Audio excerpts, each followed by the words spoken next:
Hello, everybody, and welcome to this first unit of the DARA course on training in radio astronomy. So my name's Professor Melvin Hoare. I'm from the University of Leeds in the UK, and I'm the principal investigator of the DARA project. So I hope those of you who have not studied any astrophysics before, I hope you've already had a chance to look at some of the foundation astrophysics material that we've put on the DARA materials website. So that should give you, the kind of background that you need to make the most out of this particular course, the Unit 1. So let me give you a kind of an overview of the DARA training so that, we know where we are. So I'm aware that you've already had a couple of weeks of the computer training, courtesy of the CHBC in Linux and Python skills. So that will stand you in great stead for many aspects of the rest of the training that are coming up. We're now here at the Unit 1, and here we're going to really focus in on the astrophysics, more of the sort of theoretical background, really, that underpins most of radio astronomy. So that's going to be the focus for this particular couple of weeks. Then you're going to be a little bit out of order, as you'll see from the naming of the units, but that's fine. Then you'll be looking at getting your hands on actual radio astronomy data yourselves and learning how to sort of reduce and analyze modern radio astronomy data. So the kind of data that will be taken with the square kilometer array once it comes along, and you'll finish up hopefully in Ghana at what we call the Unit 2-3, which is where you get your hands on the actual technology. So using radio telescopes, receivers, and learning all about the technology and the techniques of how to actually carry out radio astronomy. So that'll be very exciting.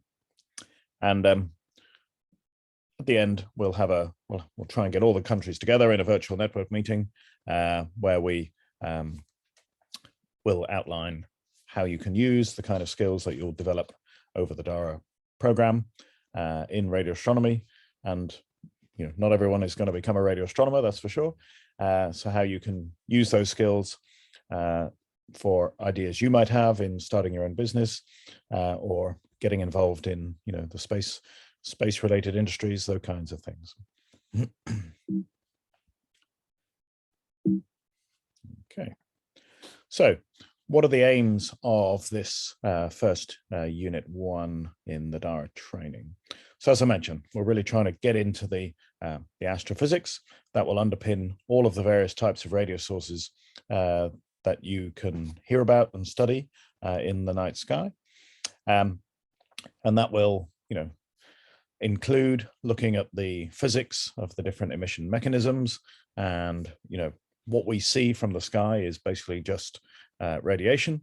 So, we'll help you with some concepts in order to understand how we quantify and measure the radiation that's coming in and how we can do clever things with it, really, to unlock the secrets of the universe. So that will break down a little bit into different types of radiation. So we have continuum radiation, we have radiation from particular spectral lines, from ions and atoms and molecules.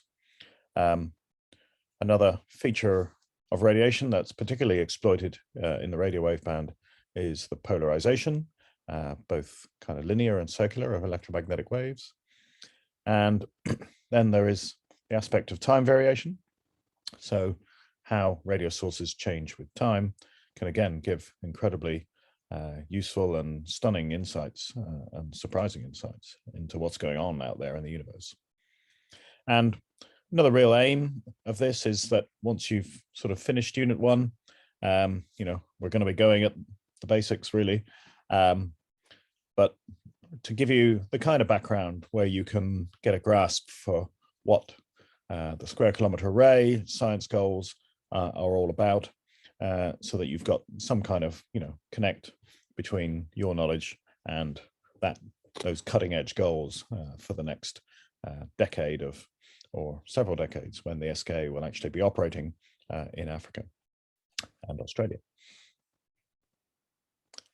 So where does, where does radio astronomy fit in? Well, I mean, why are we talking about observing objects in the sky at radio wavelengths as opposed to the traditional kind of optical way of looking at the night sky? Well, as I'm sure hopefully you've already got some appreciation for, is that modern astronomy is a very multi-wavelength discipline. We use the entire electromagnetic spectrum to try and find out about what's out there in the universe, and all the way from X-rays all the way up to radio, even further, even gamma rays. There are a couple of new windows on the universe now that aren't even in the electromagnetic spectrum, where you've got gravity waves. You've also got high energy particles coming in. You've got neutrinos coming in. So there's a whole different ways that we can study and get insights into astrophysical sources. So focusing on the electromagnetic spectrum. So there are some wavebands that can be done from the ground, and obviously radio astronomy is one of those, and optical astronomy is one of those, but others need to be done from space. And the little illustration at the bottom here shows you, how different a same object can look. This is the same galaxy, but at a whole load of different wavebands across the electromagnetic spectrum. So that's just, reminding you already, if you didn't need to, that multi-wavelength tools can give us different insights into the same object. So here's in the middle here is a little sketch of the sort of electromagnetic spectrum and how the transmission, if you like, of the Earth's atmosphere changes across the entire electromagnetic spectrum. So if the what's called the atmospheric opacity on this graph is up at 100%, it means that basically you cannot see those wavebands from the ground. The atmosphere, the Earth's atmosphere, is just stopping that radiation. Okay. So just to orientate ourselves, here is the optical part of the spectrum, which, a very small part of the spectrum. Historically, of course, where astronomy started with the visible night sky, but it really does only occupy a small part of all the different wavebands we can use. And you will see that, obviously optical light does transmit very well down to the ground. And there are a few other wavebands that you can do from the ground, including all the way up here. You've got a massive range of wavelengths here, all the way from, a few centimeters up to a few meters. So this is the radio part of the spectrum, and that can be done from the ground. But there are other wavelengths, and I illustrate several of them in the top here with current kind of missions that have to be done in space because the Earth's atmosphere does not let those radiation through. So starting at the most highest energies at X-ray wavelengths, you cannot do those from the ground. So you need to be in space, as exemplified by the Chandra satellite here, all the way up to the ultraviolet. So the ozone in the Earth's atmosphere keeps out the harmful ultraviolet rays that otherwise would be quite damaging to life on Earth. And so again, you need to go into space to look at the ultraviolet. And for large parts of the infrared part of the spectrum, you also need to be in space. The molecules in the Earth's atmosphere absorb the infrared radiation. So again, you need to be using satellites. So along the bottom here, we've got examples of telescopes that work on the ground. And of course, principal amongst these are optical and often infrared telescopes. So these exemplified here by the European Very Large Telescope, 4 8-meter telescopes in Chile, up on the high desert. So they observe at optical wavelengths, near infrared, and even mid-infrared wavelengths. Okay, so in these so-called atmospheric windows here. Again in Chile, but now we have to go all the way to the other end where we can start to see radiation again after all of these molecules stop blocking everything. And here we come to what we would call millimeter wavelengths. Okay, so as exemplified by a wavelength of around a few millimeters. And that's where the atmosphere becomes a little bit transparent again. Again, you want to be very high. This is exemplified by the ALMA telescope array, which looks very much like a radio telescope, and we will touch on that in Unit 1 as well.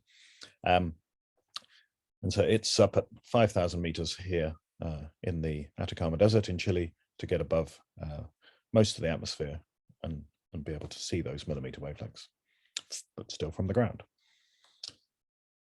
Afterwards, we then get to the very transparent part of the atmosphere where traditional radio telescopes have operated for many decades.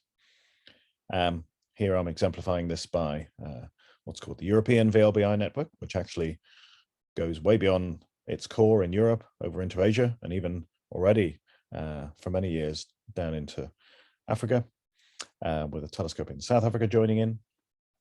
And so these are the traditional radio telescopes operating as a network together, which you will hear an awful lot about throughout the throughout this course. And just to illustrate also that you can go to the longest part of the electromagnetic spectrum here, still in the realm of radio astronomy, and with some very strange looking telescopes here. So these are actually just arrays of aerials on the ground, but they are good at observing these very low frequencies or very long wavelengths. So it's still radio astronomy. And in a sense, this is what the part of the SK in Australia will look like, whereas the traditional arrays of dishes, is what the part of the SK that's going to start in South Africa and spread out over Africa is going to look like and operate in. So again, I hope you picked up from some of the foundation astrophysics or your background, the idea that you can use these different wave bands to probe different aspects, even of the same source. Or certainly, you have certain tools at certain wavelengths which are good for certain things. So just to give you some examples here, we use X-ray satellites to look usually at phenomena that are extremely high energy and have usually very hot. That's what X-rays will probe. If you go to sort of nearer the visual spectrum, but just off it in the ultraviolet, then you're usually looking at the sort of hot stars. If you go to the other side of the optical spectrum, into the near infrared, you're probing sort of more normal stars or slightly cooler ones.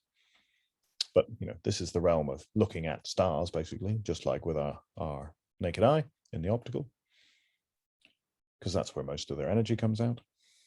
As you go over into the infrared, you start to probe what we would call the sort of interstellar dust, mainly. So these are particles in interstellar space that are heated up by radiation and kind of glow with heat, if you like, which is what infrared is good at. If you go to that, what I call the millimeter range, then that is probing usually cooler dust, but more importantly, it starts to pick up transitions of molecules. And of course, what this whole program here is going to be about is, what can we do with radio astronomy? And so that's what we want to be doing. So I'm just going to break there and let you have a little think for about 5 minutes on this idea of ground-based versus space-based telescopes.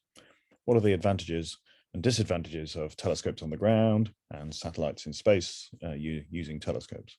So just have a brainstorm, have a discussion, have a little quick think about that for 5 minutes, and then come back and we'll carry on.